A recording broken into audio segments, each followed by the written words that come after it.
পুরো দিয়ে দিয়েছি। তাহলে আমি আগে চলে গেলাম। Bye bye bye. Good morning সবাই। আমি ফ্রেশ হয়ে নিয়েছি, এখন আমি একটু রান্নাঘরে গিয়ে ছাতু খাবো।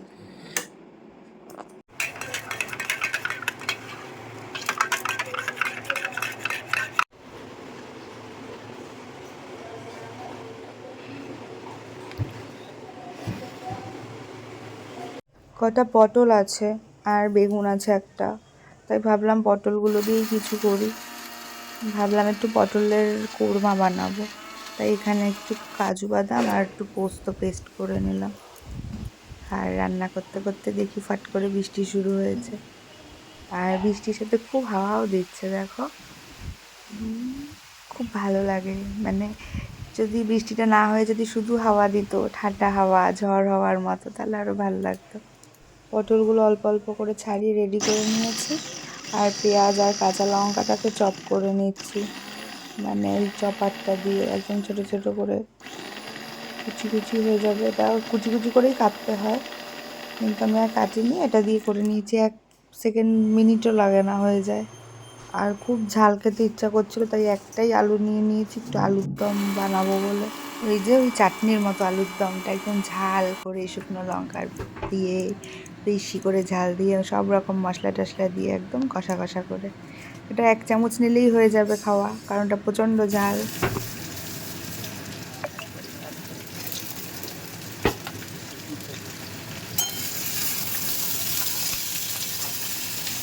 হ্যাঁ হ্যাঁ,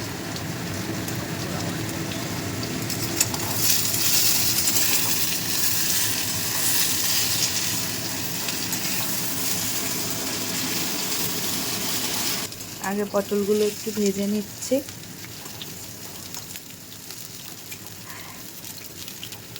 একটু নুন আর হলুদ দিয়ে ভাজবো। আচ্ছা, আমার রান্নাগুলো তোমাদের ভালো লাগে কি না আমাকে বলবে কিন্তু, হ্যাঁ, কারণ রান্নাটা করতে ভালো লাগে বলেই কিন্তু রান্নাটা তোমাদের সাথেও শেয়ার করি। রান্না করতে আমার বেশ মজা লাগে, কোনোদিনও রান্না না করতে হলেই উল্টে আমার মনটা খারাপ হয়ে যায়। এটা নিরামিষ রান্না হোক বা আমিষ রান্না হোক, কিছু নতুন নতুন রান্না করতে আমার বেশ ভালো লাগে। যাই হোক, তারপর শুকনো লঙ্কা, তেজপাতা আর একটা ছোট্ট পাত্রের ঢাকনির মধ্যে কৌটোর একটুখানি জিরে আর একটুখানি মৌরি রেডি করেই রেখেছিলাম। অল্প অল্প করে জিরে আর মৌরি দিয়ে ফোড়ন দিয়ে নিয়েছি, আর ফোড়নটাকে একটুখানি ভেজে নিয়ে তারপরে যে পেঁয়াজ আর কাঁচা লঙ্কাটা কুচিয়ে রেখেছিলাম, এই কাঁচা লঙ্কা আর পেঁয়াজটা ভালো করে কষিয়ে নেব তেলের মধ্যে। না, ঠিক কষিয়ে বলা চলে না, কারণ পেঁয়াজ আর কাঁচা লঙ্কাটা কুচি করেছি, এটা তো আমি পেস্ট করিনি, তাই ভালো করে লাল লাল করে ভেজে নেব। আর এইটাতে না পেঁয়াজ কুচোলে একদমই জল বেরোয় না, পুরো ড্রাই থাকে।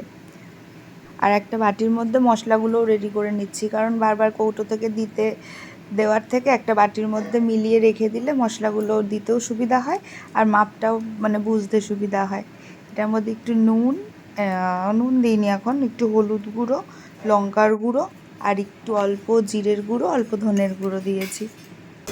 তেলটা ছেড়েছে, এবার এই যে আদা রসুনটা পেস্ট করে রেখেছি না, এই আদা রসুনটা এখানে অর্ধেকের একটু বেশি দেবো, আর একটুখানি রেখে দেবো ওই আলুর কষা কষা যে আলুর দমটার মতো বানাবো বললাম, ওটার জন্য। এটার মধ্যে একটুখানি পেঁয়াজ আর একটুখানি লঙ্কা টঙ্কা দিয়ে এটাকে পেস্ট করবো এবার এই আলুর দমের জন্য।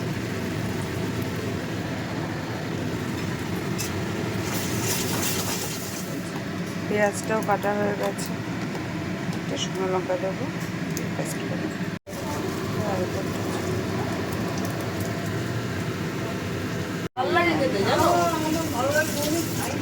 পেঁয়াজ দিয়েও খুব ভালো লাগে, কালো জিরে দিয়ে ভেজে। হয়ে গেছে, তেলটা ছেড়ে দিচ্ছি, এখন এই মশলাটা দিয়ে দেবো, যেটা হলুদ, অল্প জিরে, অল্প ধনে দিয়ে বানিয়ে রেখেছিলাম।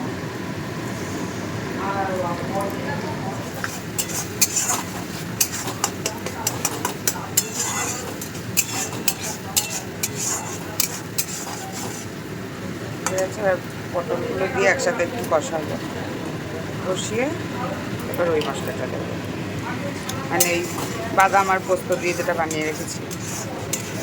এটা শুধুও খুব ভালো লাগে, মানে ওটা না দিয়ে যদি এটাও খাই এটাও খুব ভালো লাগবে।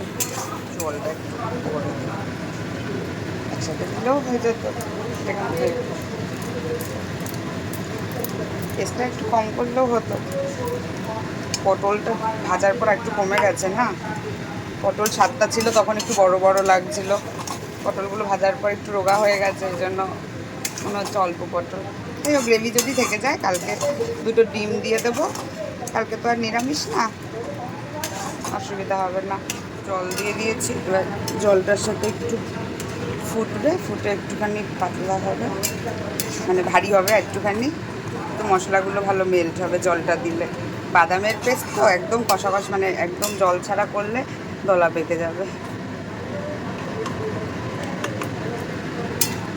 পিসমণি এসে পনিরের তরকারি দিয়ে গেল, একটু ওপর দিয়ে একটুখানি গরম মশলা। এই গরম মশলাটা আমি খুব একটা ব্যবহার করি না, মানে সব রান্নায় গুঁড়ো গরম মশলা আমি ইউজ করি না, কিন্তু কিছু কিছু রান্নায় দিই। আর লাস্টের দিকে যদি মনে হয় যে না আর একটু দেওয়া যায়, তখন একটুখানি ওপর থেকে ছড়িয়ে দিই। সেটা খুব রেয়ার, এমনিতে দিই না আমি একদমই, আমি পেস্টে আর ফোড়নেই দেওয়ার চেষ্টা করি। এবার একটু মেথি কাসুরি দেবো, মেথি কাসুরি দিয়েও একটুখানি ফোটাবো। আমার মায়ের নাকি মেথি কাসুরি রান্না অত পছন্দ হয় না, যদিও সেটা চিকেনের ক্ষেত্রেই বলে। দেখবো মায়ের কেমন লাগে, মাকেও একটা পটল পাঠাবো, একটাই পটল দেবো, কিন্তু দেখবো খেয়ে কেমন বলে। আলুর দমটা বানাবো করলাম, তার তেলটা ওটা মাকে পাঠালে মা আমাকে বলবে তোকে আর একা একা রান্না করে খেতে হবে, আমার কাছে আয়, কারণ আমি যে ঝাল দিয়েছি। মা বলবে এই যদি করতে থাকিস রোজ রোজ তাহলে কী করে হবে রে দোদন, এরকম করে বলবে। যাই হোক, মাঝে মাঝে আমার আসলে এই ওয়েদারটাতে খুব ঠান্ডা লাগে, তো একদিন অন্তর একদিন মুখে স্বাদ চলে যায়, গলাটা ব্যথা ব্যথা লাগে, সেজন্য তখন একটু বেশি করে ঝালটা দেখবে এটা, এর মধ্যে কোনো হলুদ লঙ্কার গুঁড়ো কিচ্ছু নেই, শুধু লঙ্কা বাটা, সেটা হচ্ছে শুকনো লঙ্কা বাটা, এই জন্য অল্প করে করবো। বাবা কেউ যদি না খায় আমি একা একটুখানি খেয়ে নিতে পারবো।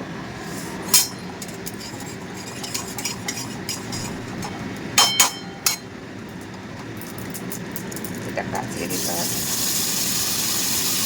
একটু কষে যাবে, একসাথে সব মশলা দিয়ে দিয়েছি, একটু কষে গেলে আলুটা দিয়ে জল দিয়ে পাঠাবো।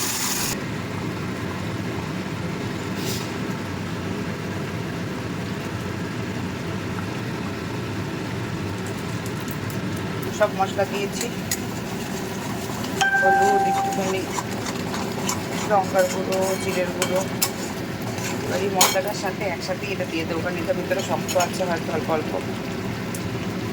একসাথেই হয়ে যাক।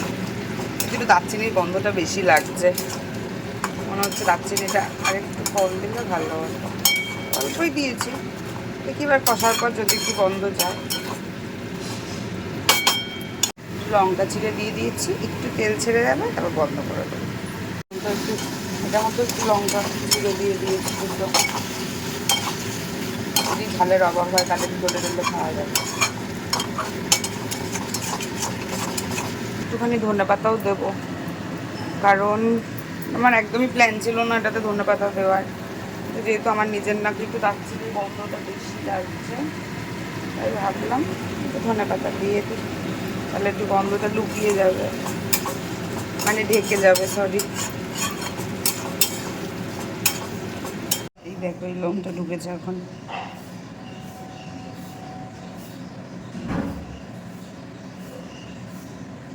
বেরিয়েছে, এরকমভাবেই ঢোকে প্রত্যেক দিন।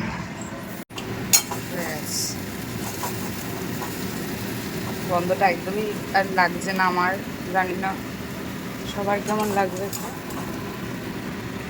পাটিতেই তুললাম, কোনো আর কন্টেনারে রাখলো না, কারণ হয়তো শেষও হয়ে যেতে পারে, আবার যা ঝাল দিয়েছি অল্প একটুখানি থেকেও যেতে পারে।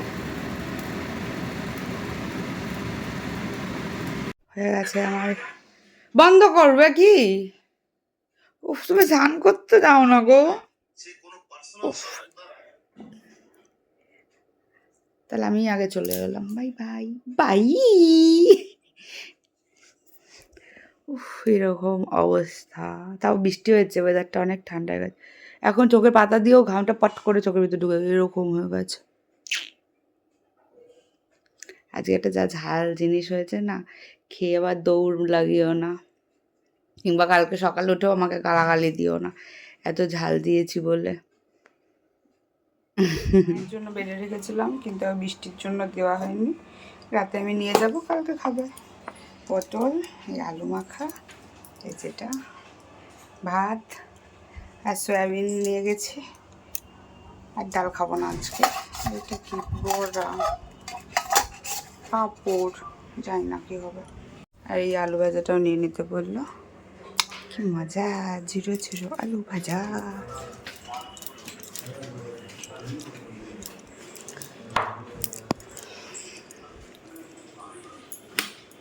আসো না গো।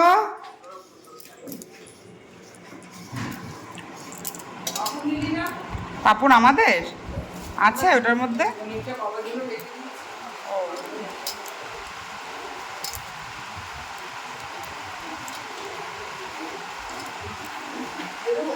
দাও, একটা নেবে বলেছে। হ্যাঁ, আর নেবে না কিন্তু তুমি। তোমাকে বললাম আগে ওই আলুর ওটা খাও, তারপর পটলটা খাও, তোমার ভালো লাগলো না।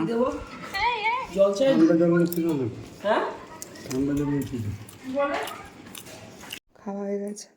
একটুখানি কোরমার গ্রেভি রেখে দিয়েছি, যাতে মানে পটলের তো ওটা কোরমা করেছিলাম, পটল কোরমা, ওই গ্রেভি একটু রেখে দিয়েছি। ওটা যদি সোমবার বা রোববার বা দেখা যাক যবে হোক, কালকেও করতে পারি, কালকেই তো রোববার। হ্যাঁ, ওটার মধ্যে একটু ডিম দিয়ে এটাকে ইয়ে করবো, কারণ গ্রেভি তো অনেকটা হয়ে গেছিলো, বুঝতে পারিনি ইয়েটা বাদাম আর ওই পোস্তর পেস্টটা একটু বেশি হয়ে গেছিলো। ওই জন্য আমার টেস্টটাও অ্যাভারেজ লেগেছে। সবাই তো বললো ভালো খেয়েছে, কিন্তু আমার মনে হচ্ছে যে ওইটা আর একটু কম দিলে বেশি ভালো হতো। যাই হোক, পরের বার থেকে একটু কম করে করবো। কাজু বাদাম আর পোস্ত দেখে মনে হয় লোভ সামলাতে না পারে একটু বেশি করেই করে ফেলেছি। মানে এটাই হয়, আমার কাজু বাদাম কোনো রান্নায় দিলে না মনে হয় একটু বেশি বেশি দেওয়া হয়ে যায়। এবার এরম না যে ওটা ভালো জিনিস বলে অনেকের ধারণা, মানে আমি এটা ভেবে দিই না যে কাজু বাদাম দিলে স্বাদ বেশি হবে, কিন্তু কাজু বাদামটা আমার হাতে একটু বেশি ওঠে। মানে অনেকের ধারণা যে ভালো টেস্ট মানে ভালো জিনিস বেশি বেশি দিলে রান্নায় বেশি স্বাদ হবে, বা অনেকে অনেকে বলতে শুনেছি আমি রীতিমতো যে হ্যাঁ, অত তেল দিয়ে রান্না করলে রান্না তো স্বাদ হবেই। রান্নাটা স্বাদ করে করতেও হয় সবসময়, যে তাহলে আজকে তো এত কাজু বাদাম দিয়েছি, কই আমার রান্নাটা তো আমার অত বেশিও স্বাদ লাগেনি। উল্টে মনে হচ্ছে কাজু বাদামটা দিয়েছি বলেই হয়তো মানে টেস্টটা একটু অন্যরকম হয়ে গেছে, যেমনটা এটা হওয়ার কথা তেমনটা হয়তো হয়নি। দেখো দেখো,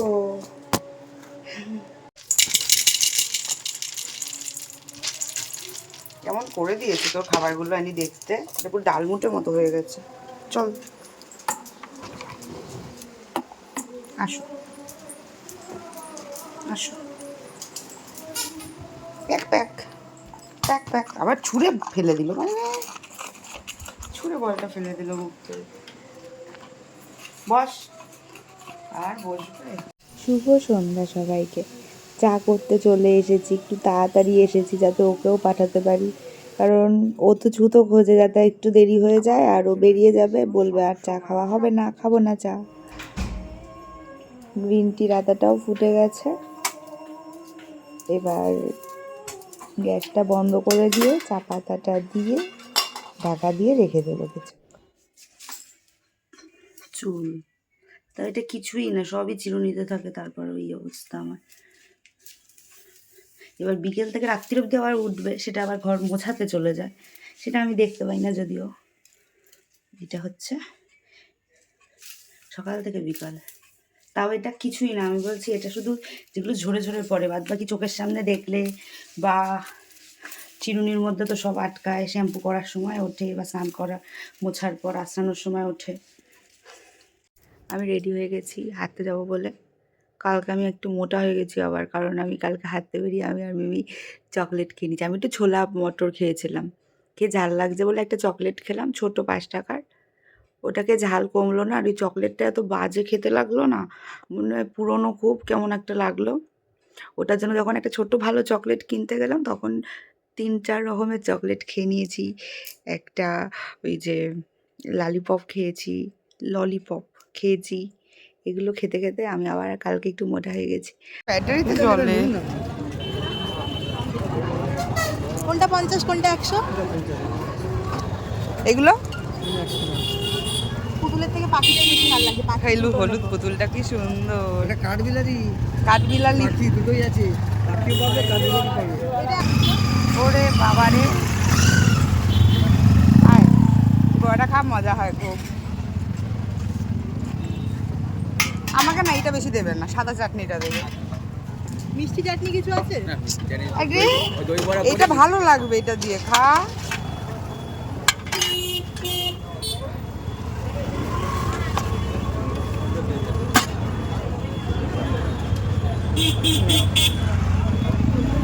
আমাকে এইটা বেশি দেবে, এইটা কম দেবে। অল্প অল্প ব্যাস, আর দিও না, ব্যাস ব্যাস ব্যাস। ঝুড়ি ভাজা নেই? হ্যাঁ কেন, এটা তো দেবে না? চাইলেও দেবে না? ও শেষ, ব্যাস ব্যাস, আর অত ঝোলও দিতে হবে না। দাও, চামচ দাও।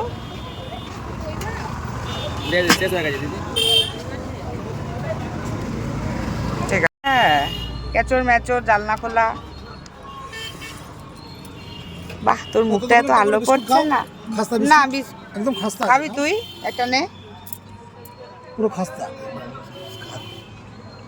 আমি খাবো না। একটু নাও না, একটা নিয়ে নে। আমি খাবোই না, চাটা দিয়ে অ্যাসিড হয়ে একটু যাবে। নাও না। আমার বিস্কুট খেলে অ্যাসিড হয়ে যাবে। না না, এসিড হবে না, চা খাচ্ছে তো। ভাই চাটা খা, বিস্কুটটা খা, হেভি।